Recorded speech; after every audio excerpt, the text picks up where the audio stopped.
It is a very beautiful day here in sunny Boca Raton, Florida, and I have the pleasure of having this guest right across from me today. He is the events coordinator for the Misfits Gaming Group based out of Boca Raton, Florida. Having done undergrad at Emerson College in Boston, he majored in sports communication, and his love and his passion for the esports industry has just blown him up with so many awesome opportunities that I knew I had to get him on the show. And he's just such an awesome guy in general. He really knows his stuff, and you're going to love him as much as I do by the end of the episode. So without further ado, please welcome today's guest, Mr. Ethan Schwartz. Thank you, Danny. Hello. Thank you for having me on the pod and everything. Of course. Let's talk about esports stuff, opportunities, and what this whole industry is that I'm in. Because not many people know about it, Maybe they just think it's just video games, or they think it's just nerds playing games until 2 in the morning, 3 in the morning, drinking all kinds of energy drinks and chips, but it's not that. It's something completely different. That's why I knew I needed to have you on the show. And so, because of your expertise and knowledge and the fact that we might be able to brush up some stuff about the esports industry that seem are like, not stigmatized, but it seems like that, I don't know, you're right, it has its stereotypes, and so hopefully we can debunk some of them today. Yeah, no, absolutely. Absolutely. So, let's start with your gaming history, Mr. Schwartz. Mm-hmm. How did it all start for you? Started for me, I've always just been a gamer, playing like PC games, Toontown, Club Penguin when I was younger and everything, elementary, classics and stuff. And then I got an Xbox 360, and the first game I played on that was Call of Duty Modern Warfare 2, as I'm sure many other people's first console game was, either that or something like a Madden or maybe an NBA 2K or something, but COD was like my go-to. When I was in 5th grade, all my friends played the Xbox, and I didn't even know what it was until like April of whatever year when I was in 5th grade. And all my friends just wanted to play Modern Warfare 2. And they're like, hey, you should get an Xbox. I'm like, cool, how much is it? They're like, it's $300. I'm like, $300? I don't have $300. And so I made a deal with my parents, and they were like, all right, look, get good grades the rest of the semester, whatever money you do have, and we'll basically just split it. And I did that with my brother and my dad, and we went to GameStop one night and got an Xbox, and I set it all up like that night and the next day into the weekend and everything. And it just never stopped. I just wanted to play video games all day, every day. I guess you could say I was addicted. I don't think there's an addiction in video games or esports or anything like that. I disagree with that concept entirely. But that's pretty much where it started. And just throughout middle school and throughout high school, I just played all kinds of games, from console games to PC games, everything from first-person shooters to third-person shooters to Minecraft to building type games to other types of just varieties of genres, I guess I could say. So we know that Modern Warfare 2 was your first. What were some of your favorite games growing up, though? Favorite games? Ooh. I'd have to say Minecraft, 100%. I grew up with different, types of games, some that are more basic, some that are more rowdy, like, your Grand Theft Autos and your Call of Duties and stuff, things that aren't really appropriate for young kids. Correct. I still played it nonetheless, and I still had a good time and had fun with friends and everything. So I'd say, those types of games, Minecraft, Pokemon as well. I'm still a big Pokemon head. I love it as much as it is childish. I think it's fantastic. What was your first Pokemon game? Pokemon Sapphire. Okay. Gen 3. I was about to say, because my first was Ruby. Mm-hmm. And I played it with Avi, our cousin, or your brother, I guess. That's right. For everyone who doesn't know, Ethan Schwartz is actually my cousin. Yeah. So even though this is in February or March, it's right now, this is the day after Thanksgiving. So actually, we were here last night, and we had a great time. I'm still full. Yeah, dude. I'm barely awake from the food coma still. Mm-hmm. But anyway, you were saying? Yeah, so I played Sapphire, and Avi played Ruby, or Emerald, I think, when Emerald came out. Yeah. Which was like the third game of that series and everything. We were in my room, playing all day and all night, just going back and forth, trading Pokemon and battling each other and having fun. Amazing. Sounds very fun. And so, when you went into college, you were born in Boca, right? I was born here, yeah. Okay, got it. So, you've lived here all your life, and then you decided to go to Boston for college, and eventually you found a way to add gaming into your major. So, tell us a little bit more about that. Yeah, so with my major being sports communications, obviously you have the traditional sports route of your NBA basketball, your NFL football, your NHL hockey, all those types of traditional sports and everything. And I was interested in that, and I wanted to work for the Miami Heat or for, the Boston Red Sox or the Patriots or something like that, right? Just because those are like the premier teams, and that's what I grew up watching. I grew up in the LeBron, Dwayne Wade, Chris Bosh, Miami Heat, 2010 to 2012 type of era, I'm like, oh my God, this is fantastic. I want to live in this. I want to work in this. I want to be in this type of environment constantly. And so that's just what directed me to be in sports communications, basically. And when I had the opportunity to, since I've always been a gamer, even throughout college, throughout high school, everything, there was an opportunity where I took an esports class, and it fell under one of the requirements for whatever criteria I needed to graduate or whatever. So I was like, all right, might as well take it, might as well. And it ended up being such a great idea because this was spring 2018 when it was my first year as a sophomore, because I graduated a semester early, so I went from 1 semester freshman to sophomore like immediately. And got a big shot over here. Yeah, I know, I'm kind of a big deal. But it turned out to be a really great thing for me because I met the professor of the class, who I have to give credit for. His name is Kevin Mitchell. This is a guy who I can tell you, he used to be Shaquille O'Neal's manager. Oh? When Shaq did music. Wait, was this the rapping career? This was Shaq's rapping career. This is the guy that helped him get into it and help him progress through it. No way. This was the guy. I feel like a bunch of people forgot that he had a rapping career. People forget. Because now he's a huge DJ Diesel, but I think people forgot that he attempted to rap. Mm-hmm. And so he made like albums and EPs and everything. And so my professor now, Kevin Mitchell, he was his manager. And I don't know the song. I always forget and I can never find it. But in one of the music videos, he was in it. And he was smoking like a cigar and everything. And it was fantastic. And he showed the class this because, like, when he introduced himself, it's tough when you're a professor to be like, "Hey, I'm your esports professor." Mm-hmm. What the hell does that mean? No one knows what that means, right? Yeah. Are you someone that just teaches me what video games are? Are you teaching me what the industry is? I don't understand. So when he was telling the class, in the first or second day, he told us all about him and how he was like in the music industry, and then everything with the esports stuff happens like years and years later in like the 2010s and everything. Mm-hmm. And then in like 2016, 2017, when he was working for National Amusements, which owns a bunch of like AMC theaters and everything, this is all before COVID, when theaters were, people actually went to theaters. He was like, "Wait, what is this esports stuff?" And he investigated it and like looked into it. And he ended up being one of the first people to really bring esports titles and championships and just like viewing experiences to theaters. And so that's where that all started. Really? Yeah, and so he convinced all of his bosses to go forward with this. Did they have like gaming tournaments in the movie theaters? In some they did, but what he focused on was if it was, let's say you had a theater in the United States, and there was a championship match going on in Europe, and it was being live streamed, they would put that live stream in the theater. It'd be all legal and everything. They get all the permits and whatever it is, the copyright licenses. So it's like, for example, during the Stanley Cup when the other team is away, they still show the game at the stadium, but just like on the Jumbotron. Yeah. Okay. That's a good comparison, yeah. All right, got it. Dang, that sounds pretty cool, actually. Yeah, and so what I learned in that class was just all your basic esports type stuff, all about the industry, where it's just like, how do you make money in this? What exactly are esports organizations and teams? Who are these influencers and players that live stream on these platforms that somehow generate, thousands to millions of viewers, every concurrent month and year and everything. And what was fascinating about it to me is that this is just this brand new industry that no one's really tapped into yet. And you can see now in 2021 how different it was from when I was taking a class in 2018, where you had Fortnite was big at the time, and you had the Fortnite World Cup going on, and that was in the Arthur Ashe Stadium in New York and everything, and no one really knew where it was going to go to next. Next thing you know, they have concerts on there from both Travis Scott and Ariana Grande. Yeah, and now you have all these gigantic influencers and musicians and all types of stuff being in these video games and all types of modern, entities. Like, for example, Call of Duty just had, Scream as, a skin that you can purchase in the game. This was a few months ago for Halloween. Let me guess, do you get, extra XP with knife kills or something like that? No, but what you do is you get to dress up basically as Scream as your character and run around and kill people, and you can scare the hell out of people. Okay, I was going to say that would have worked. Speaking of huge influencers and big entities in the esports industry, I just thought of something really terrible. Since Travis Scott did his concert on Fortnite based on the Astroworld Tour, he might have to do the rest of his concerts on Fortnite. I don't think Fortnite's going to allow him back. No, they removed all his stuff. They cut ties. Really? Completely. Actually, I'm not surprised because actually I read somewhere that a lot of people are dropping him. It kind of sucks because he was so up there, but what happens when you fly too close to the sun? You fall straight down to Earth. Last thing I saw was he had a $2 billion, in total, $2 billion in lawsuits. Got to go to Kylie Jenner and be like, "Hey, babe, can you pay for my lawsuit? Thanks." That's a good idea. So I know that you're the events coordinator for the Misfits Gaming Group right now, but what are some other experiences that you had in college that kind of led up to where you are today? So one of the craziest experiences was a 9-month period between summer 2019 and February 2020, all before COVID. Because remember, COVID hit. Literally just before COVID. So here's the story with this. So I start working at Harvard University as an athletic communications intern over the summer. Wait, Harvard? Damn, this kid is talented. Harvard University, huge. I know, right? Ivy League. So I worked in this position for about 2 to 3 months over the summer, and it was an internship, and it was fun. I had a good time with it, but I was bored. Believe it or not, I was bored. How could I be bored working for an Ivy League sports team?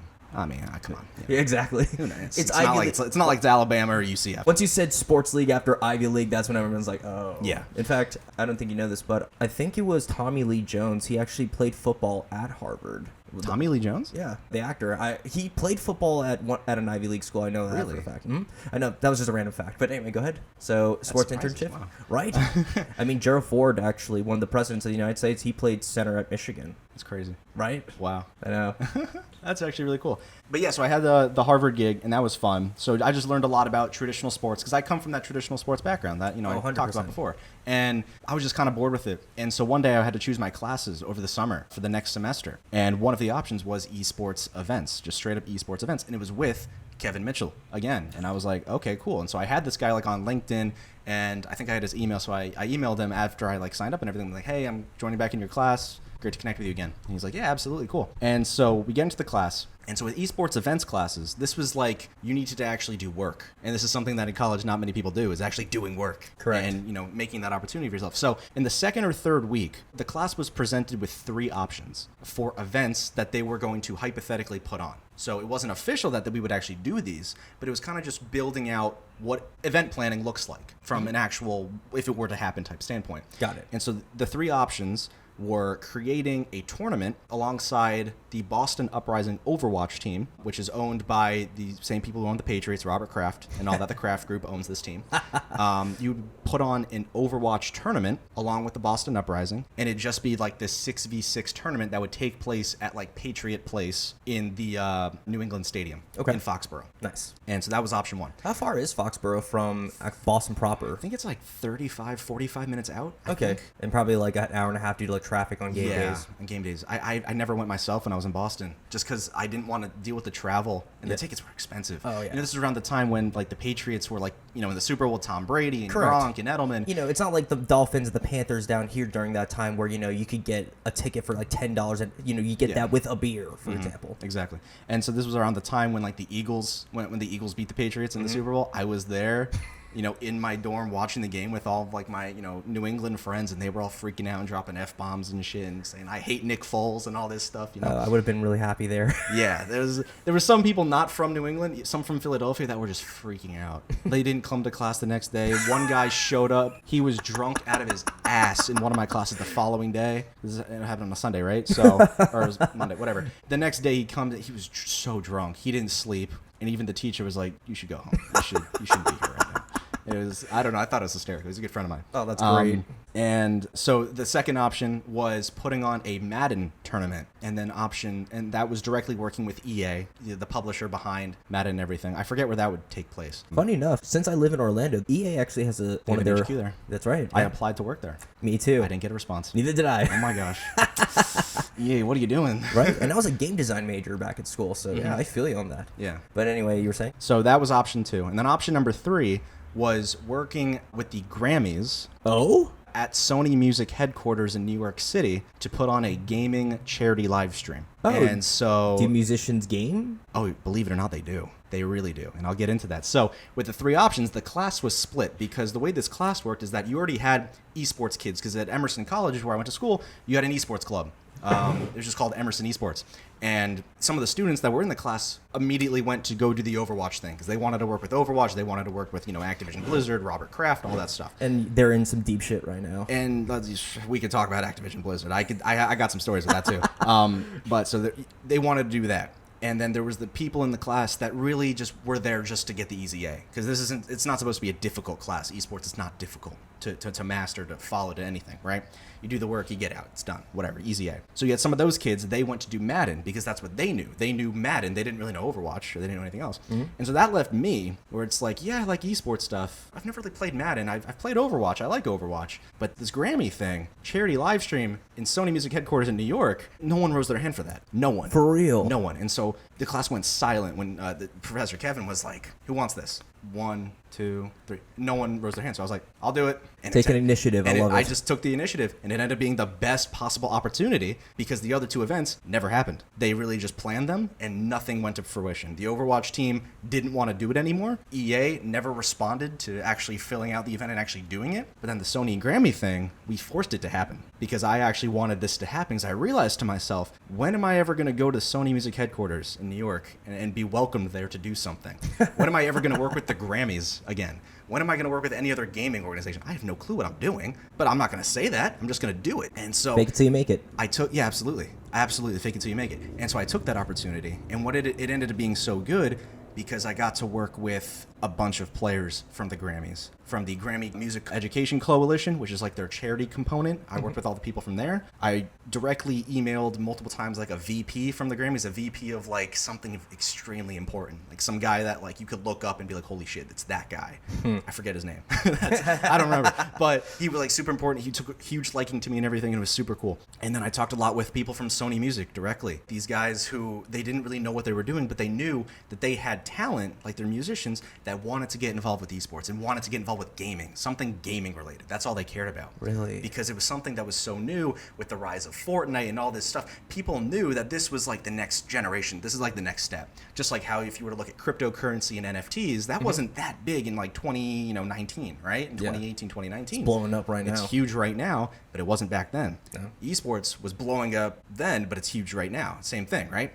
So that's a good, I guess, comparison you can make it to. And so for the event happened, I think, November 13 in 2021. And so the rest of my class that ended up working with this, there was only like 4 other students. One didn't really care. One was like good at like graphics and making like designs and everything. So we put him on like building all the graphic assets and everything for making it look presentable. Correct. Because it was going to be a live stream, but we had to pitch it again to the Grammys and to Sony Music to say, yeah, we actually want to go through with this. And so he was useful for that. There was one that was useful for just talking with people and just being very communicative and everything. Yeah. And so he was that. And so I kind of just coordinated all them and kind of led the team. You were the puppet master. I was the puppet master. I had the strings and everything.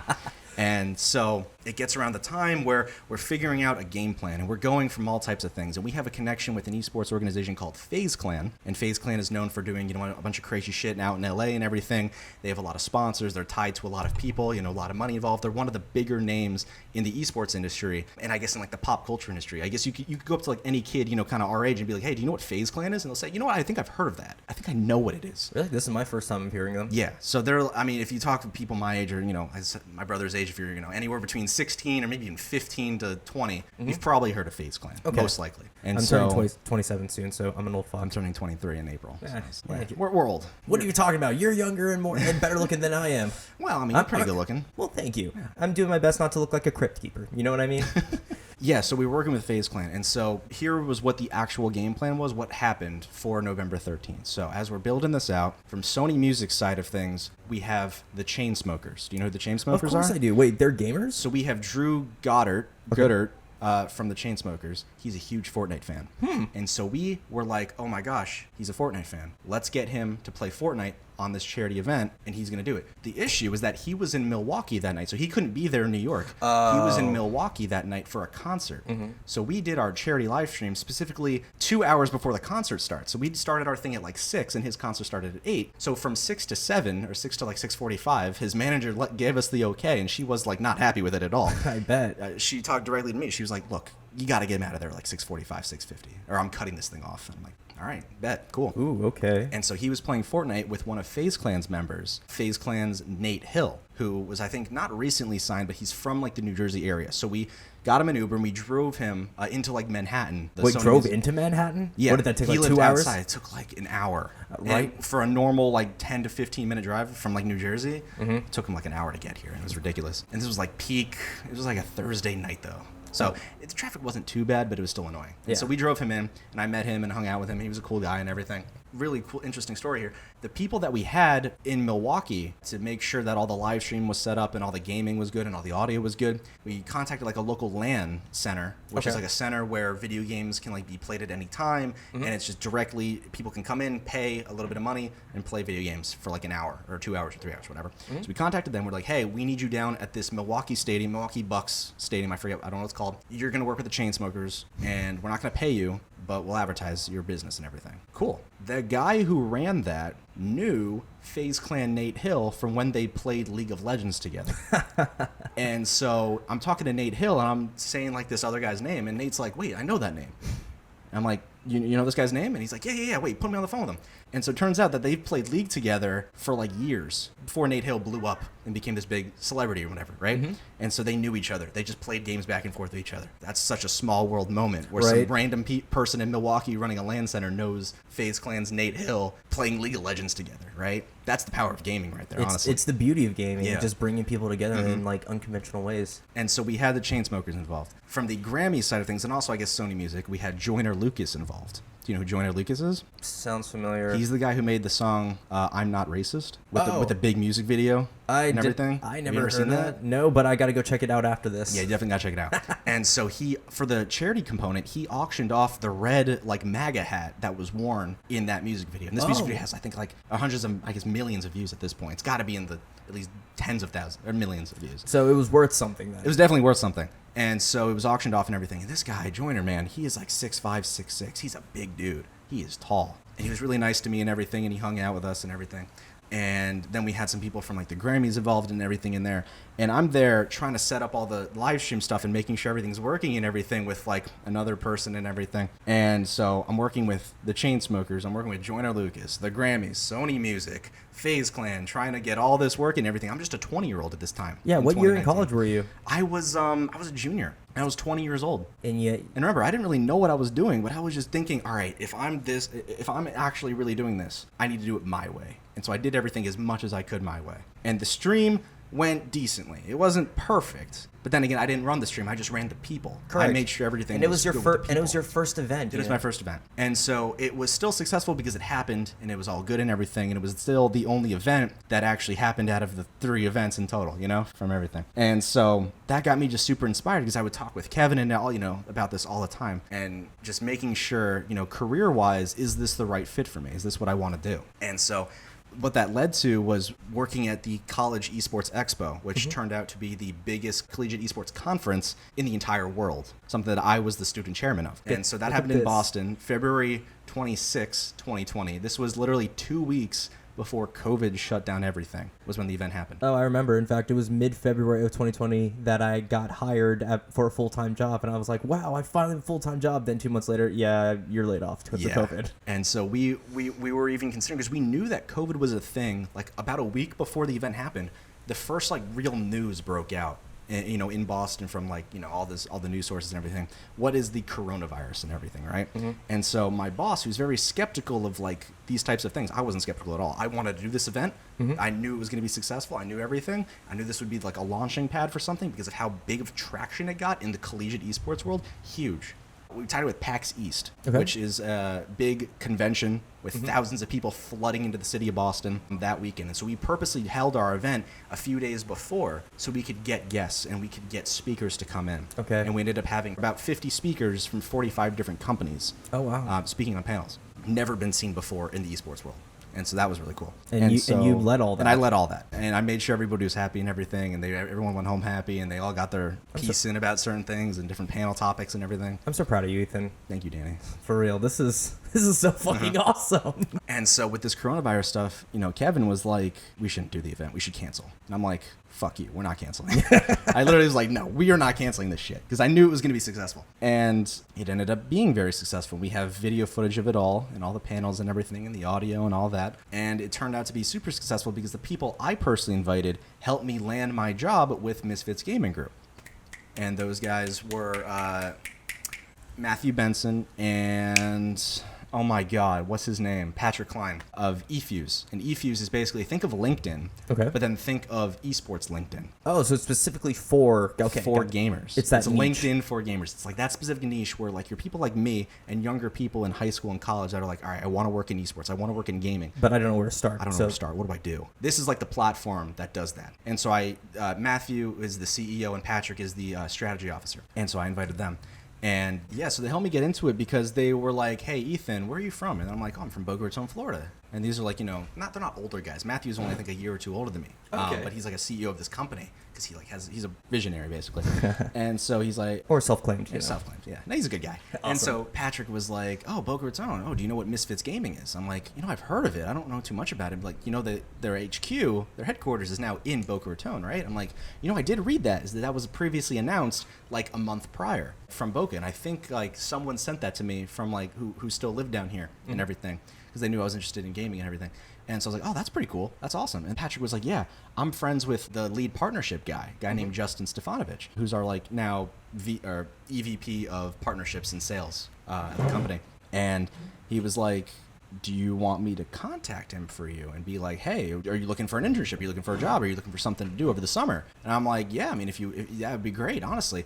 And he's like, okay, cool. Give me a few days. I'm going to email Justin and put you in a chain with him. And I'm like, okay, cool. What's your email? And so I gave him my email. I have his phone number and contact info and everything. We have like a group chat. We occasionally text each other every few months or whatever, just, catch up and everything. Nice. But, right now we work with the eFuse. We have a partnership. We have a deal with them. So it's pretty cool. It's all awesome. Really small world and everything. And so a few months later, this was COVID hits and I have to go home. This was during spring break because our event was the week leading to spring break. Oh. And so I'm like, okay, I need this event to happen. I need it to go well and everything. And so it does. Oh, because it's a collegiate thing too, so everyone's going to everyone's smart. Everyone's going to be home. And so I then fly back to Florida, and I'm emailing back and forth with Justin and everything. And then I get him on the phone just to have like a brief 20 to 30 minute call, and he's like, I'm telling him about myself and everything, what I do and how I know Patrick and all that. And he's like, okay, well, that's great. That's great. You know what? Send me a resume. We don't need you for anything right now, but if we do, we'll give you a call and we'll let you know. Awesome. Cool. That's all I wanted. And so time goes on, the event, is over and everything. I'm still relishing in it on like LinkedIn and everything, and I'm posting about it. And, I was invited to another like interview or whatever to go speak about it and everything with another guy who ended up working for eFuse many months later. All small world stuff. It's all connected. It's all connected. It really is. And I get a call, I think in May, not even an email. I just get a call from Justin out of nowhere. And I guess like the early COVID times, even now, I guess, Call of Duty Warzone was a big deal, and that's like the Call of Duty Battle Royale. Yep. That was the big thing that everyone was in. And so I get a call from Justin as I'm playing Warzone. And I'm like, shit, I don't know why I did controller movements. I play keyboard and mouse. And so I get a call from Justin out of nowhere. I see like on my phone, call from Justin Stefanovic, and it's right here, and I'm like playing, and I'm like in like the last zone, right? Mm-hmm. There's like me and like 3 other people. We're all playing and everything. And I end up winning the game. As I like turn it on speaker, I have it like as close as I can. I get close to the desk and everything. And I'm like talking with Justin. I'm like, yeah, hey, how you doing? Yeah. And I'm playing and shit. And I'm like shooting people in the game and everything, and teabagging, of course. And so I end up winning the game. But then I pick up the phone, I turn off everything on my computer, and I just actually get on I'm actually serious about it. Mm-hmm. I was kind of more distant. So that's just something funny. I was playing a game as I get a call from a future, employer. Exactly. And he's like, yeah, so hey, we need you. Are you interested in an internship for the summer? And I'm like, yeah, absolutely. What am I doing? And he's like, you'll be a partnerships coordinator. And so you'll work with me and you'll work with partnerships and sales and all of our team to work on deliverables for partners and learn all about, the esports side of where the money comes from and everything. And so I ended up doing that for the summer, and it was a great experience, fantastic experience. And the best part is you were home, so it's not like you had to like schlep anywhere. And the best part, it was COVID hit, and while our HQ was here in Boca, it wasn't open. So no one could even go into the HQ. And so I was just here in Boca kind of just being like, hey, if you need me to go in for any reason, I'm here. I will get the coronavirus to keep this job. No, I'm kidding. I don't want to say that. But it ended up being so great because I learned all about not just from like what esports is, but also like where the money comes from and how it works and why from a business component it's either feasible or not feasible and how it makes sense and how it doesn't make sense.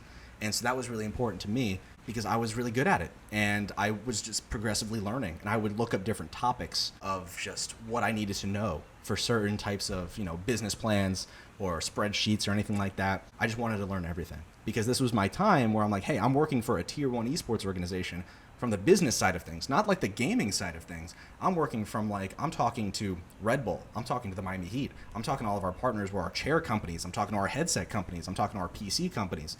I'm attached to all these emails. I'm talking to all the leagues that we're in. Activision Blizzard, Riot Games, all these crazy, huge, ginormous publishers. I'm just on these email chains. I'm just like, what the hell am I doing here? I don't know. I don't know what I'm doing. But I'm figuring it out along the way.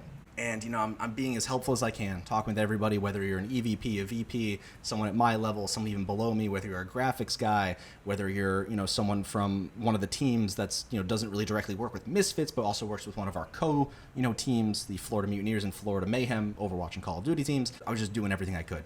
And I wanted Sounds like a full plate. I wanted to make it super fun for myself and super challenging for myself. I wanted to do that work. You're a challenge kind of guy? Yeah. I'm like if I see an opportunity, I'm like running through that opportunity. I'm grabbing it and taking it like a football man. Taking like Derrick Henry, just straight to the end zone? Straight to the end zone. And so that's what I did. And so the summer internship was over. And I was like, hey, COVID is still a thing. I'm not going back to school in Boston. Can I stay with you guys for the remainder of the year? I think it was like until like October or something. And they're like, what if we just keep you for the rest of the year? And I'm like, yes, let's do that. And so I stayed with them until December, like 31 was when the contract expired and everything. And it was a paid internship. I just want to make that clear. It was a paid internship. Let's go. It was awesome.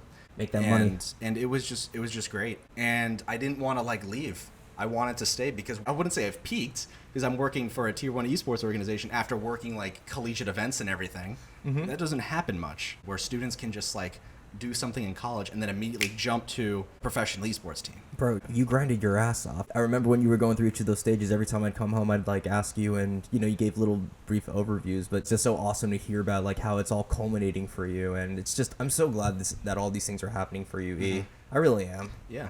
And so then like when like, I don't even think it was like a renegotiation, but when I was saying like, hey, they asked me, like, do you want to stay with partnerships? I'm like, honestly, I don't know. I want to try something new, I think. Because that's also me, right? I can't stick. It's so tough for me to keep sticking to one thing without changing or doing something more. And so I was like, all right, well, what about doing something events related? That's how I kind of got my start originally. And so like, okay, cool. And so I had a meeting with the VP of events, Jake, who's my boss now, and Alonzo Benavente. And they took a liking to me, and they're like, yeah, sure, let's bring him on. And so I have now a full-time job working in events since late January 26th of 2021. And so I've been working ever since. Freaking murdering it. Yeah. Freaking murdering it. Wow, that is quite a story you have there, Mr. Schwartz. I'll tell you that. And there's some things about the gaming industry that I did not know about, which, especially the part about the Grammys, like who else besides that guy from the Chainsmokers do you know is actually a pretty big gamer? There's a lot of big gamers because, around this time, and it was, I think, in 2018 when, like, Drake played Fortnite with Ninja. I remember that. And Travis Scott was there, and there was that other one guy, I forget his name, was also there.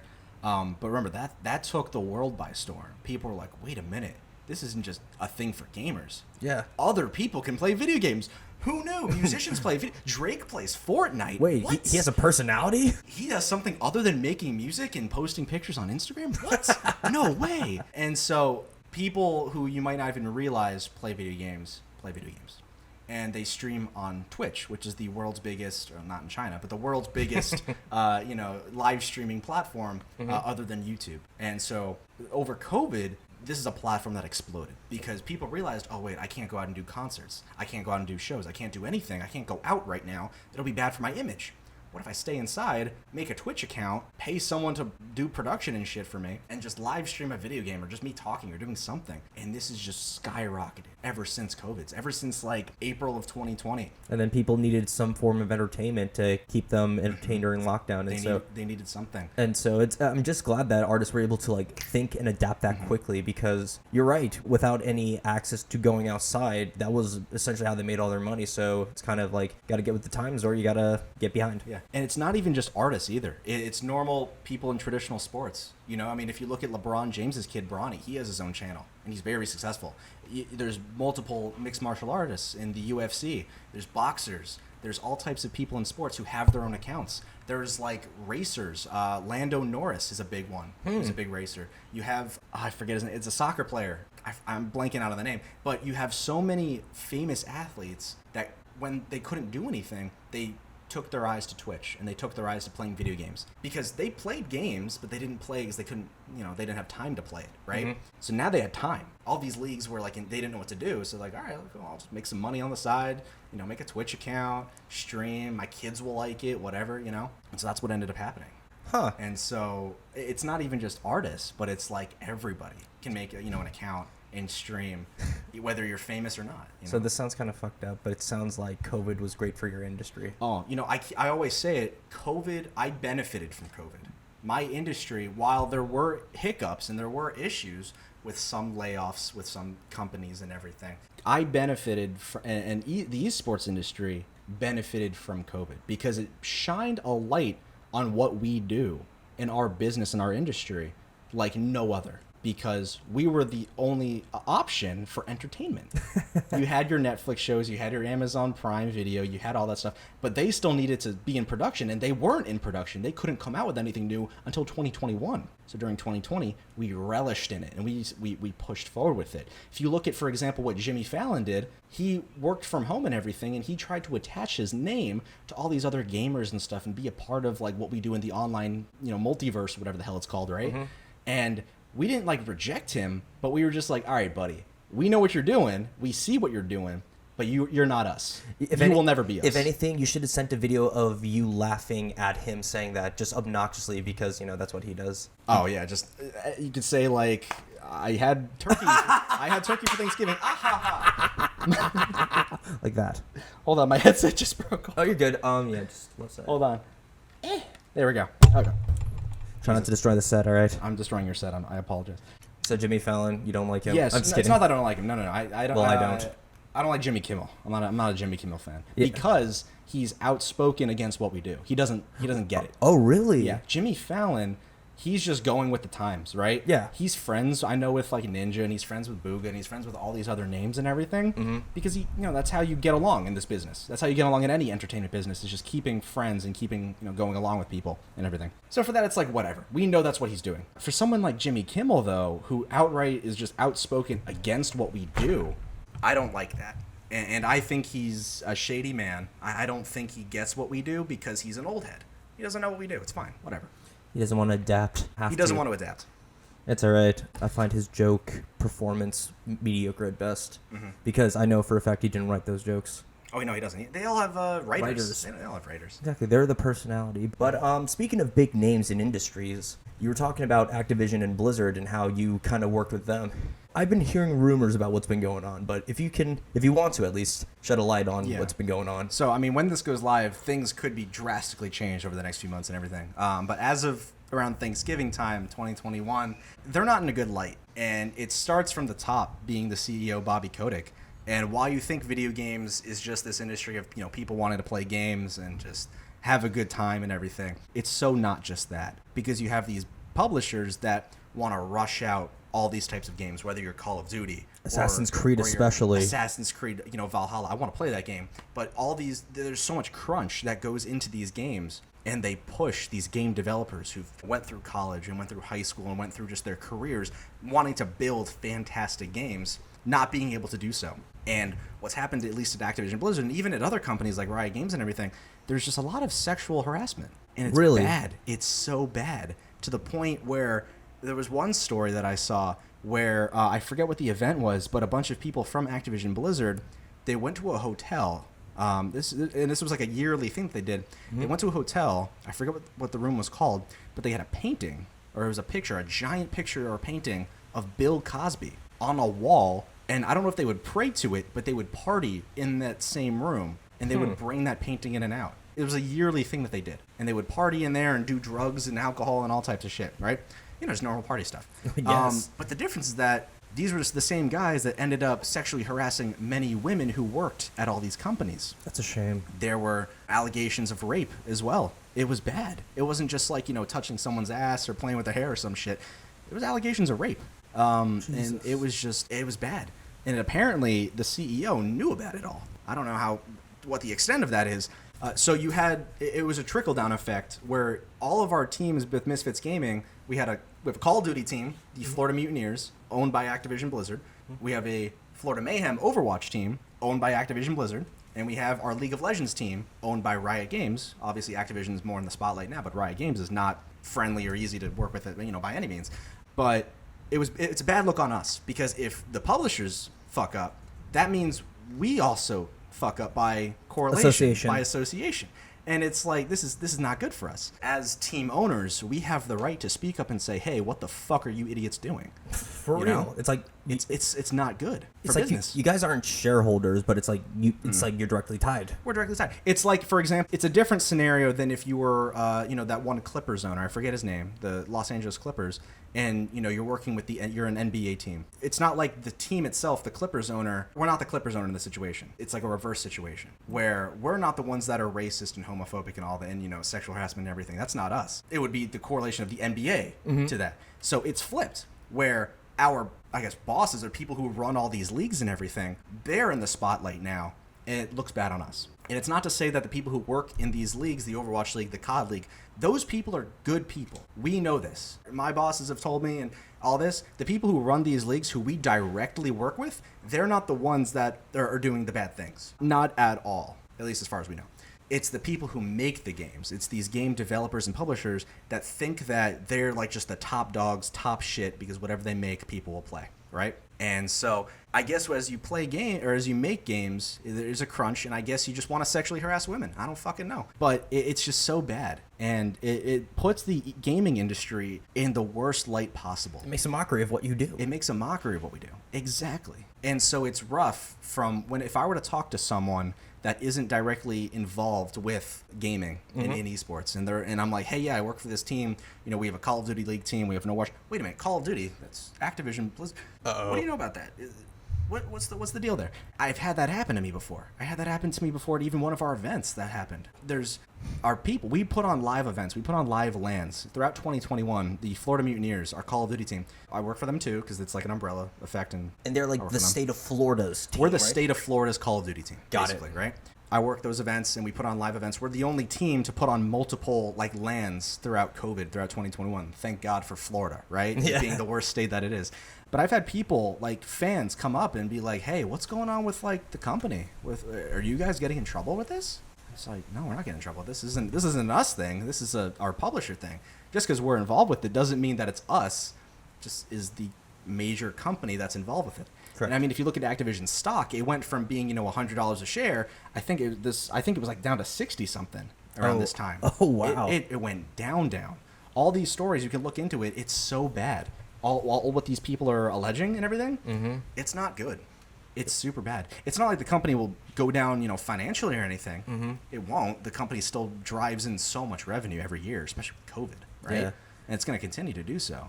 Actually, now that I think about it, with Blizzard, do they still make WoW games? Yes. Really? So they don't make any new WoW games specifically. They make a lot of DLC content. Okay, got it. They make a lot of content that's in addition to what they've already published. Okay, got it. 'Cause Yeah. I was about to say, I haven't heard of a new World of Warcraft game being made in since the 2010s. Yeah, no. Even earlier. They made WoW Classic, where they brought back all the old NPCs and all the old abilities and character work and everything. They brought that and updated graphics and everything. They brought that back. They made that, and I think that was released during COVID, and that was a hit for a few weeks and a few months and everything. But it seems like with this company, every few months, just something new comes out about the gaming industry just having pieces of shit in it. Right. Just the worst types of people. And then it makes people like you, who are actually stand-up guys, who are trying to get shit done and make the esports industry even bigger than it already is, and it's kind of crapping on your work. And so one of the worst parts, and this, when I worked with partnerships and sales for Misfits, I learned that anything that happens with publishers also can directly tie to sponsors, obviously. If you, let's say you have the NBA, one of their main sponsors, whatever it is. For example, I don't know, let's say one of their sponsors is McDonald's. Okay. McDonald's has the right. That'd be super ironic. Yeah. McDonald's has the right, if the NBA fucks up in a way that it doesn't like, McDonald's has the right contractually to be like, hey, I don't want to associate myself with you. They'll pull their sponsor, they'll pull their money, they'll pull everything, and they won't have their name tied to it. The same thing can happen with any type of esports sponsor. What we've seen with, let's say, the Overwatch League, this is actually, I think, one of the bigger ones. The Overwatch League has taken a hit because of Activision Blizzard. Not even because of the Overwatch League, of anything that they've done. They haven't done anything wrong. It's the actual publisher themselves of the game that all this shit has come out and it shined a light where sponsors are like, all right, I'm done. I already don't get what I'm paying for. I'm just going to pull my money out and say, whatever, have a good day. That's happened. It's unfortunate, but that's what happens. And that's a lot of money that teams are losing, that players are losing, that the league is losing. It's not good. And so all this stuff, it's got to be reprimanded. Something has to change. Okay, well, That's actually one of the questions I'm going to ask you in the next section. But so I don't want to ask about it just yet. What are some other things in the gaming industry that you're not exactly a huge fan of that you would change personally? I feel like I just unleashed the floodgates. I mean, there really isn't a lot, honestly, that like I would change or have an issue with. But I guess platform-wise, if you look at the main platforms that live streamers are on, because esports isn't just competitive video games. I don't see it as that. Some people do. That's fine. That's how I see it, but yeah. Please I don't teach me. I see it as there's also influencers that want to play video games in random sporadic tournaments for money, right? Through COVID and even in 2021, probably even most likely in 2022 as well, we're going to see so many tournaments for all kinds of games that come out. There's still a lot of games to come out. Just around this November time, we had Call of Duty Vanguard. Mm-hmm. We had Battlefield 2042. Mm-hmm. Halo. That's right, Infinite. Gigantic 3 games. These are the same 3 titles that have been a thing since like 2009, 2008, even before then, right? Oh, yeah. So these guys have all come out with their brand new titles. And from the standings as of this moment, we have Halo at the top, we have Call of Duty, and then we have Battlefield. Which I'm super surprised, because to save money on games that I know I don't have a console for, I watch the walkthroughs whenever they come out, or at least the cutscenes, and let me tell you, Call of Duty Vanguard, I really hope that multiplayer is good, because that first-person campaign looked ass. Yeah. I'm a very big multiplayer guy, I always have been. I enjoy the multiplayer. But man, there's a lot of shit wrong with it. So I hope by the time that this podcast goes up, I hope it's fixed. I really do. I really hope it's fixed. It's unlikely that it will, but I hope it is. So that means that no matter what time this comes out, it'll still be relevant. Yeah, it'll still be relevant. Halo will still be relevant because competitively, all these games battle for the top spot of what people want to watch and what people want to play. Yeah. So from the watching side of things, all of these sporadic tournaments that I mentioned, people still want to watch them. Just because it's not the Call of Duty League or the Overwatch League doesn't mean that if it's a random tournament, no one's going to watch. Correct. No, that's not how that works. They're not going to get like the same amount of traffic, but if you get even 100 viewers, that means that the stream, I would assume, is worth keeping up. Yeah. Obviously, you don't want 100. You want in the tens of thousands. Of course. I mean, I'm thinking as if I were to like start streaming like tomorrow. I know for a fact that, but even hundreds a lot. If I even had one person look at my stuff for like 5 seconds, I'd be like, okay, yeah, I guess that's good. Because you always start small and then you just grow as you keep doing it. Similar to anything, really, any type of creation like this, podcasting, anything. Yeah. So, with all these games and everything, there's going to be lots of tournaments. Both at the highly competitive level, but then also at the streaming level, whether you're a Twitch live streamer, or you're a YouTube live streamer, or you're a Facebook/Meta gaming live streamer and everything. Sorry, folks, we had some technical difficulties, so we had to readjust some things. But anyway, so Ethan, you were telling us about how there are different tournaments from all the way from the huge tournaments like at conventions and whatnot to streaming. Yeah. So with these live stream tournaments and everything, it's the reason that sites like Twitch have blown up. And even with YouTube gaming and everything, all the influencers, all these people that take all their stuff and gaming content that they live stream and create, on Twitch and YouTube and all these other platforms, they then correlate down to TikTok, and they then correlate down to Instagram and Twitter videos and all this type of new media type of ways and everything. Oh, absolutely. In fact, actually, I did a little bit of work with an esports team myself for just a few months. Oh, yeah? They were called Six Gear. They're based out of Orlando. Right, yeah. And actually, I'm pretty sure that one of the former players on that team is now on Misfits, actually. Awakening, yeah. That's right. He's one of our stars in our Call of Duty team. He's great.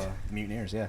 And then, so I actually went to a Call of Duty tournament in Minneapolis, actually in January 2020, right before COVID, and so it was my first time. You were the first one? That was like the first COD League opener. Oh, Wasn't that the season opener? Yeah, for the Rockers. Is that the name of the team? Minnesota Rocker. Yeah, that's right. Yeah, they supported the entire thing. I kind of was their video guy, so like I got footage of them playing, made a little bit of a quote-unquote documentary for them. That's so cool. I didn't know that. What? That's so cool. Yeah, I was there, and it was fun. And I remember, I forgot it was the Atlantic Kings versus the Chicago Huntsmen, I think, and they were like playing, and I remember just us sitting and watching that game going on. The Atlanta phase, yeah. That's what it is, my bad. And so I just remember and thinking, wow, I've been to Florida Panthers games. I would remember hearing the crowd cheer just as big as these guys whenever someone makes a really good kill. Everyone's like blowing up, making noise. I'm thinking, wow, this is an actual sports arena feel. No, absolutely. Especially with an event like that, that's a huge production with, hundreds of people were in attendance, of course, right? Yeah, in fact, even though I was not there for them, Anthony Towns-Carls, the guy on the Minnesota Timberwolves, what's his name? Karl Anthony Towns. Yeah, I got the name mixed up. But yeah, he was there apparently. He's a big COD guy. I did not know that. He's a big, also, just like FPS guy. He had his own stream as well, I believe. Nice. And I forgot, but there was also another huge name there, and I was like, dang, these two guys are here. I think it must have been one of the guys from like the Minnesota Vikings or something like that. I don't know. I don't remember. One of the teams, yeah. But that's so cool. Yeah. So, I mean, yeah, if you look at like these types of events, it's not just a bunch of nerds sitting around a table playing games and winning money. It's a spectacle. It's like if you were to go to any basketball game or any football game, it's a huge deal. People enjoy this just as much as any other traditional sports team. You know, look, we've been to Florida Panthers games, you and I, you know, we've been to Heat games, we've been to all types of games and everything, right? We know what it's like at that type of competitive level. But when you're watching a video game, and you understand what's going on in the video game, you can really feel and be like, oh, wait, he's going to do this play. He's going to do that, you know? Or he's going to go around this corner. He's going to be at this corner. He's going to be at this. He's going to make this play. He's going to throw this smoke there. He's going to throw this stun there, a grenade, whatever it is. He's going to kill this guy. And, you know, he's going to slide over here for cover. Yeah. Right. And so just like how we would see, you know, an NBA team or an NHL team, what play they might do and how they might, you know, use their stick or shoot the ball in this certain, you know, spot or whatever. Yeah. It's the same feel where you feel connected with the players and you feel connected with the team and you really want this team to win. Like, I want all my teams to win. I want our Mayhem team to win. I want our Mutineers team to win. I want our Misfits League of Legends teams to win. I want our Rocket League team to win and everything. I feel like really connected. You feel invested. I feel invested. Not just because I work for the company, right? Not just because I work for these teams, but I know the players personally and all this stuff, right? You're a fan. But yeah, I'm also a fan. When I was in Boston, we had, the Overwatch League. The Call of Duty League wasn't a thing yet, but the Overwatch League was going on. And you had teams like the Boston Uprising, who I supported and everything. You had your Florida Mayhem. You had your, Dallas Fuel. You had all your other teams and everything. But I specifically wanted to support the local Boston team and the Florida Mayhem team because I'm from Florida. It's franchising, right? Exactly. So we could talk all day about whether franchising is good or not for esports. Only thing I'll say about it is personally, I think we're better without it. But that's really just another big topic, honestly, that gets a lot of people kind of worked up about how esports industry should look and everything, especially from the money involved and all the investments and all the sponsors and everything, what they want to see, but what the people want to see. That's in my opinion the most important. Putting on the best product for the people. As I work in events, I'm saying this. Putting on the best product is better than putting on what sponsors want and what investors want and what the higher ups want, in my opinion. Because at the end of the day, it's the fans that are giving you their money. Exactly. It's the fans that really drive not just the revenue, but drive what the team value and what a team is really worth socially. Well, thank you, fans, all of you. I thank all the fans. I love the fans. Always. With any event that we do. All right. So is there anything else that you really love about the esports industry as a whole? Like, what are some of your favorite facets about the esports industry? Some of my favorite facets is that I guess just like stars can just appear at any moment. It's not like the NBA where you have like the G League and it can take years to get recognized and noticed. Or like going to Hollywood, becoming an actor, and then, just waiting tables and then finally getting your big break. You have your big break. The same types of big breaks happen in esports all the time where you can peak in esports at like 17 years old and it can be downhill from there. Or you could peak at 22 and it can be all downhill from there. It's not like you're in your prime at a certain age. Like, for example, LeBron's in his prime, or any player is in their prime at a given age, right? In their 30s. Is LeBron in his prime? I feel like he's kind of not on the downhill. He's a little downhill, but he's also he's still very... Oh, yeah, I'm not debating that at all. I'm just saying, as compared to like a few years ago, for example, when he was on the Heat, that I feel like he was playing at a much higher level or something like that. That's when he was reaching like his maximum peak. I'd say. And then I guess like 2016 Braun when he went for Cleveland, that was probably him entering his prime. What better way to do it than in your hometown? Exactly, with Cleveland. Cleveland, this is for you. So, yeah, with the esports industry, you have a bunch of gamers who just want to play games. They've played games since they're 12, 13 years old, competitively at a high level and everything. And so when you have players, we can pick up any players at any time for any of our teams. For example, look, we picked up Awakening, as we mentioned, because one of our players was like not doing so hot or whatever. And so we put him on the bench. But then from the Challenger system, which is like the Call of Duty League's G League or whatever, the second tier. Like the farm team, sort of? Farm team, yeah, pretty much. It's not a direct farm team, but it's like a group of teams that any pro team can just pick out any player they want, really. We picked out Awakening because we saw, or I guess our GM and our coach was like, we saw something in this kid that we needed in our team. And it ended up being very good for us because he came in and changed the dynamic, and we ended up winning 2 online majors. Oh, nice. With him. I think maybe it was 1. I know we picked up another player we picked up 2 or 3 players, and we ended up winning 2 online major titles, which was still a big deal. Of course. And actually, I remember right after that tournament, when I was involved with 6th year, they were talking about, having to switch up teams because some players weren't doing as well, or maybe they weren't that receptive at the tournament that we were at. Granted, it's not that it's cutthroat per se, but it's just that you have to earn your title. Yeah. You have to earn your stripes. I mean, would you rather play in the highest level pro league and leave your old team that, guys that you've played with that are all grinding for the same, thing? Or would you rather stay with this team and have the opportunity to go pro, but then say, nah, I don't want to, and stay with this low level team still grinding? What are you doing? Everyone has that same common goal of getting to the pros. So that's, with a guy like Awakening, that's what he did. We have other guys like Pharaoh and Neptune. Pharaoh passed away, about a year ago. But Wait, really? Rest in peace. Yeah. Oh, sorry. Rest in peace. So he was a part of our team. We picked him up, and then a few months later, I believe, leading into the next season, for Call of Duty Cold War, he ended up passing away. Oh, that's horrible. And so, just like any other pro team, as a team, we have an obligation as the Florida Mutineers brand to be like, yeah, he played on our team, for the last, year of his life or whatever. And so we have to honor that. And so a few, weeks ago, I picked out a special jersey, because I also manage merchandise as well for our office.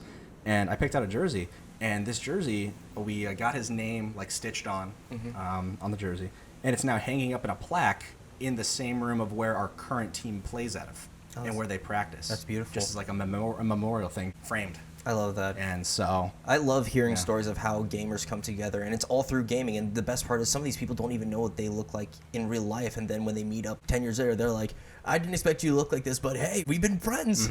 You only know what profile pictures are, but you still have they still have the deep felt conversations, because I feel like originally how gamers were thought of, they were thought of as the nerds that never left home, and so they kind of, I guess, weren't bullied, but I guess some of them were, to the point where they just never were able to make those real human connections because other people were just so downright cruel to them. So that's another thing about gaming that I just find very beautiful. Yeah. And for example, one time I saw a story about how this group of friends, they found out that one of the guys on their team, or the people that they played with all the time, had cancer, and so they all went out to go see him in real life just to go support him. That's nice. Unfortunately, I don't know what happened to that guy though, but I hope he made it. Yeah. Still a nice gesture. Of course. Yeah. I love that you did that for the team. How young was he when he died? 21? Are you for real? 22? Yeah, no, all of our players are young guys. All of them. True. We have young rosters across the board, actually, for Call of Duty and Overwatch. True. We have young rosters. It's just so and weird. Rocket League as well. I think the youngest guy we have on our team is, literally 18 years old. Okay. I think we have for Overwatch. Nice. He just turned 18. But, you mentioned the thing about, the nerds and the bullying and all that stuff. I'm not sure if that happens as much anymore as it previously did. Which is a great thing. It's a good thing. I think it's because a lot of those quote-unquote bullies are starting to see that, games are actually fun and not nerdy, and I can actually have a good time. And everyone played it, especially with COVID. Again, COVID was good for my industry. I'm going to say that. I'll say that to the heavens. COVID was good for the esports industry. COVID was good for the online entertainment industry. COVID was good for the influencer industry, everything that I'm a part of, right? Yeah. It was good in the fact that it really opened everybody's eyes to this, even bullies. You can't go ahead and bully someone in high school for playing a video game. Dude, you play a video game too. What am I going to go do? Party every night? Find a new meaning in life? Yeah, finding something else? No. I'd rather go play 2K with my homies, or I'd rather go play Call of Duty with my friends, or I'd rather play Minecraft with my girlfriend, whatever it is. It's so difficult for me to now visualize a bully bullying someone because of playing video games. That's not life anymore. I don't think that happens. I think they might bully people for posting having a meme account on Instagram. Okay. Or posting some stupid shit on TikTok. Yeah. You could probably bully someone for that, right? Absolutely. But you can't bully someone for playing video games. Everyone's on that level now. When I was much younger, I remember this back in high school, there was this girl who was a cheerleader on the team, and yet she said she loved Xbox, and I go, wait a minute, cheerleaders play Xbox? Now, of course, I think that's pretty stupid, but it's kind of weird because nowadays that's not something that people would give a second guess about.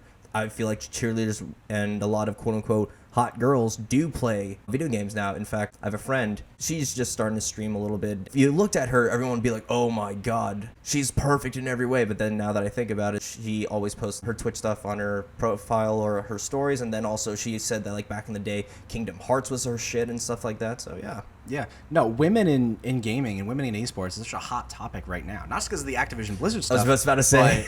I mean, that's its own topic. But with Misfits Gaming, I honestly think half of our staff in total around the world, we're not just here in Boca. We have staff in the United Kingdom. We have staff in Germany. We have staff out in Los Angeles and everything. Mm-hmm. I think close to half, if not half, of our workforce is women at high levels. Not like they're doing, menial task work or anything. Mm-hmm. Wow, I've learned so much about the gaming industry in just this talk. But now, switching gears and moving into another part of the show, we actually come to the final portion of any Big DK Energy episode, and it's actually my personal favorite part, the bonus question round. Are you ready, Mr. Schwartz? I am ready. Awesome. And all these questions are completely appropriate. You do not know about them, however, you will still be hired, if that makes sense, afterwards. I gotta make sure that you eat as well. Okay. So that being said, we'll start off with number 1. If you were to get dinner with 3 of your favorite athletes, either regular or esports, who would they be and what kind of food are you getting? I would go for, I'll do a mix. I want Tim the Tatman, who's a YouTube live streamer. I want Ninja, and I would take probably Dwayne Wade. Okay. Probably. I love Food it. we're getting barbecue. I love it. Yeah. Wait, what kind of barbecue though? Southern, Korean? Probably Southern. Okay, smart. Yeah. I've never had Korean barbecue. Really? Never. Oh, that's a shame. We need to take you. Yeah. I need to take you. Yeah, let's go. We need to go. Number 2. If you wanted to become an esports athlete and you got to pick any game to play, including ones that don't have any leagues, which one would you pick? Probably Call of Duty. Oh, really? Probably Call of Duty. Look, I've played COD for so long. I used to play on controller. Now I play keyboard and mouse. I mean, if I had the opportunity to and there was a thing for it, I would push for keyboard and mouse Call of Duty Okay. player. Got I would it. push for it. Yeah. Because, for example, you could have said, a Minecraft League because that just exists. But okay, Call of Duty. Yeah, not probably Call of Duty. I feel that. If anything, I would want to go Total War. That's a different game route, though. Number 3. You're allowed to get anyone as a sponsor or influencer for Misfits Gaming. Who is it, and what are you guys doing to celebrate a win? Oh my gosh, any sponsor. I got to be careful with this one because some of the brands that I like aren't the best that relate with the Misfits brand goals and everything. Of course. Obviously, I would say something like a Nike or something like that, clothing or, influencers and stuff like that. Man, that's tough. Any sponsor. I would probably do something food related that everybody likes, that's easily accessible, whether it be like a Chipotle. Like a Fresh Kitchen, for example? Yeah. Okay. Something like that. If we could do something like that, where it's a good food sponsor that all of our influencers like, that all of our staff likes, that's local to us, that we could easily create content off of and do things for, I think it'd be something like that. Because everyone loves food. That's an answer that I would not have expected, so well done, Mr. Schwartz. Number 4. If you could live in any gaming universe, what would it be? I feel like it'd have to be GTA. I feel like it'd have to be GTA. And you can just pay the bail and just go back to 0 stars and just live life normally kind of thing? Yeah. Drive around in some fast cars, got some automatic weaponry, some helicopters, some jets, some flying cars. Sounds like California. Yeah. Oh, wait, actually, no, because you said guns. They don't have Sounds them like a there. mix of Texas and California. Yeah, you're right. Yeah. Number 5. What is your dream vacation and your itinerary? Oh, man, I don't go on vacation. I work. Dream vacation. I wanted to go to the United Kingdom, but they got some issues.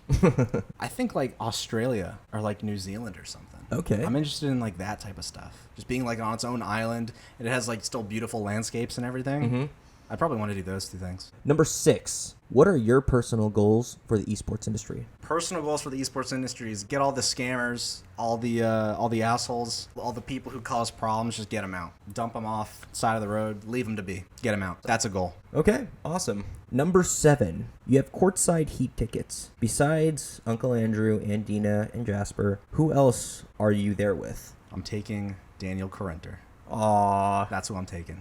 No one else. my heart. Well, then in that case, you better take Avi as well, because you know he'll be pissed at you. No, I'll consider taking him. It's not a Panther game. Yeah. Yeah, fair enough. Okay, fair enough. Any celebrities that you would bring with you? Because granted, I'm flattered that you would take me, but who else would you Hey, take? shit, I'd like to hang out with Drake, courtside at a Heat game, Jimmy Butler, Kyle Lowry out there too. I'd hang out with Drake. Right? Right? It's a cool celebrity. He's a gamer, somewhat. He's got a kid, I guess, who will probably be a gamer most likely. Exactly, he can't rap like his dad. Not yet. Well, yeah, exactly. He's still a youngin'. Number 8. If you could play 1v1 with any Miami Heat player, current or retired, who is the athlete and what game are you playing? Are we talking video games? Or we're talking Video basketball? games. Who's a gamer on the Heat? Honestly, shit. Myers Leonard was a gamer, and he's not on the Heat no more. I don't think they have any real gamers, but I would probably want to hang with Jimmy Butler. He seems like the coolest guy on the Heat in a long time, other than Udonis Haslam. Obviously, UD is. I mean, he's just a little bit older. I'd hang out with Jimmy, and we'd play fucking I don't know whatever he wants to do. He seems like a cool dude to just sit back and just talk shit with. Because he'll shit talk. I love shit talk. Oh, I love absolutely. shit talking in game. If I played basketball, if I play any traditional sport, if I play, video games, if I'm going one-on-one with someone, I'm shit talking you. So one of my favorite shit talkers in the NBA of all time is actually Kevin Garnett. Kevin Garnett? You see, the thing is that I'm a respectful kind of guy, but I enjoy seeing that stuff. It's just fun to watch. It kind of adds to a little bit of the beef and makes the pot stir. Yeah, absolutely. Number 9. I know you're a huge MMA fan. What MMA athlete would you want to bring on as a guest player to any Mitzfits tournament? There's a lot of MMA streamers and stuff that I mentioned, right? For one of the events that I did in November, literally a few weeks ago, for the Misfits Gaming College Tour, was an event that I put on. We had Matthew Raywalt, who's actually a former WWE guy. Oh, really? He went by Aiden English. And he's a big gamer, and he has his own Twitch stream and everything. So I'd probably want to bring him in because, I went out to dinner with him, and, I invited him personally here, had him fly down and everything to speak on, like, a panel that we had going on. I'd probably bring him because he's pretty good at games and everything, but he's also a very good presence, commentator-wise, talking-wise, but also gaming-wise. Probably bring him in. I know he's not, like, UFC, MMA type of stuff, but in the fighting, universe and everything, I'd probably bring him. He's a cool guy. Okay. I guess that makes sense too because they had some kind of not blood sport per se, but that's still pretty cool to have a WWE guy on your show. Fighting, That's like right. That type of stuff. Wrestling. Dang, you're actually flying through these questions because we're already at the last question, which is, what is your best recent accomplishment? Most recent accomplishment is being on this podcast. Aw. No, I'm just kidding. Great. Probably the Misfits Gaming College Tour is the most recent event I did. And so that was an event where, I had help from the company and everything, but I kind of led it myself and kind of made it the way I wanted it to. In your image. In my image. And so what that event was a smaller, dumbed down version of the College Esports Expo, where it was the same concept where we would have people come in and talk about certain esports related things. Except now I brought in people who work directly with the company that I work for, being at a professional level of different things from partnerships to social media, which is a huge thing in esports as well, to just like influencers and broadcasting and shoutcasting, even things like this, podcasting, talking, being comfortable in front of a microphone and in front of a camera, right? So that was kind of like the point of the event. And so it went flawlessly, and we had a lot of people there, and it was just a really good time. It was a free event too, so even better. Good. Yeah, so anybody could attend. Anybody could have attended. Yeah, if they RSVP'd. Yeah, so that even people who just want to take a gander is like, you know what, I'm just gonna take a look, and next thing you know, you can convert someone to be an esports fan for life. Exactly. And that's what we did with this event. We wanted to, expand a little bit locally in the Boca Raton, South Florida region, and we had a lot of interest from a lot of different people, whether you were Palm Beach County school system. We had a lot of people from there. We just had other high schoolers that just were like interested and followed our accounts, and we're just like, yeah, I want to learn a bit more. Yeah, I'm interested in that. It's a maturity thing as well, where you have people who don't really understand what this business is. I wanted this event to kind of enforce some type of feeling where it's like, I get this. I understand this, right? And so I accomplished that. And so we as a company accomplished that, which was good. So snaps to you, Mr. Schwartz. Wow, even though that was a very short question round, those were really solid answers. And I must say, unfortunately, we are at the end of the show. And I just want to say, Ethan, thank you so much for joining us. Thank you, Danny, yeah. Of course. And so why I brought you on the show is because not only that you're my cousin, but the fact that you have such passion and drive for an industry that is just starting to blow up. And it's kind of cool to see how you're coming up with the industry as well. And like you're kind of the inside guy on everything that is gaming. I mean, you're so knowledgeable, you're so articulate. I'm blown away with what I've learned today. And that is why I think you, Ethan Schwartz, have big DK energy. Oh, he said it. He said the thing. Yes. Yes. So with everything said and done, we're going to, I don't know if you are participating in social media much just personally, but if you want, we're going to put all the social media links in the description to Misfits Gaming's, to whatever companies or entities that you want to shout out and whatnot. Yeah. I mean, you can put, Misfits GG, Florida Mutineers, Florida Mayhem.